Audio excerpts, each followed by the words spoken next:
Thank you very much to both of the witnesses. We'll now have 5-minute rounds of questions. We'll do a couple of rounds here, and I will start. Let me just start with you, Mr. Fiato. So I take it from your statement just now that you don't have any regrets about Ms. Migal's case. Mr. Keating apologized to Mr. Vertel and promised to work with him resolve his case. Thank you for that, Mr. Keating.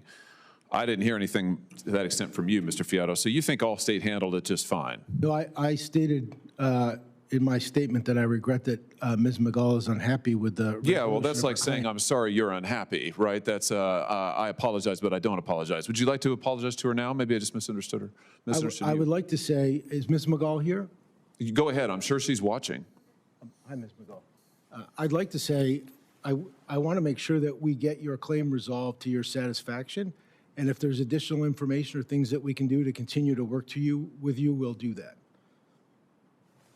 So I noticed that you said in your written testimony, you just repeated it here. Let me make sure I get this right. I'm going to quote you now. We live and breathe our motto, our customer's worst day needs to be our best. I have to tell you, Mr. Fiato, based on the testimony I've heard today, based on the witness statements I've taken for witnesses, it sounds like to me that it really ought to be amended to say that our customer's worst day is your big profit opportunity. I mean, we've just heard testimony here, sworn testimony from multiple adjusters that your company ordered them to delete or alter damage estimates to reduce payouts and to make you profits. It sounds to me like you're running a system of institutionalized fraud. Yeah, that would be incorrect, Senator. That's not what we do. So you have never ordered, Allstate has never asked an adjuster to change an assessment on their report? When we review an adjuster's estimate, most often for authority requests, so most adjusters have an amount of financial authority that they can settle claims up to without having to. No, wait a minute. That's not what they testified to. That's not what they just testified to. You just heard sworn testimony from multiple adjusters, and they said it happened. One adjuster had only ever worked for you over years in the industry, and he said he was repeatedly directed by you, by your company, Allstate, to change factual findings, to delete material in his reports, to alter his reports, to make them factually incorrect, all with the purpose of driving down the award and padding your profits. I disagree with his statement. Well, you know, I have to notice that, I mean, your profits have never been better. I mean, they're really quite extraordinary. Fiscal year 24, Allstate had $64 billion in revenue.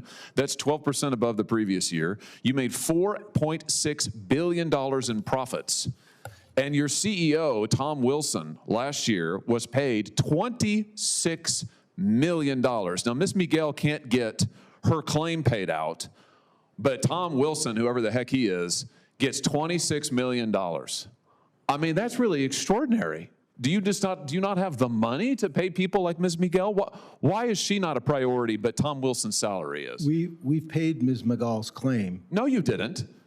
You have given her a paltry sum. Your own adjusters, you said in your testimony just a second ago, you sent out an adjuster. In fact, you sent out 3.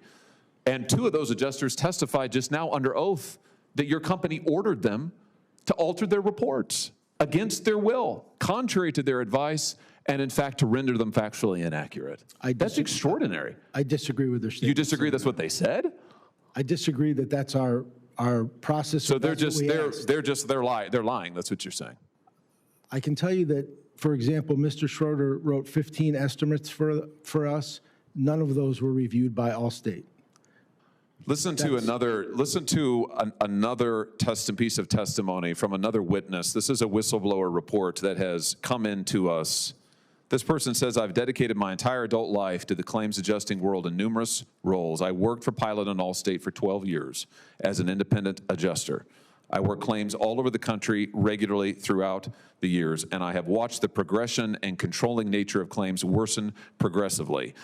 Allstate created an internal review team with the sole purpose of making sure claims were paid as low as possible.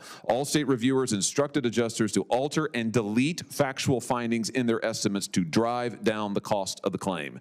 The alterations and deletions were often factually wrong. During Hurricane Isaac in 2012, an email was sent out that no adjuster could buy a roof no matter the damage present. This looks like a pattern. This is someone who's not even involved in this case in Hurricane Helene.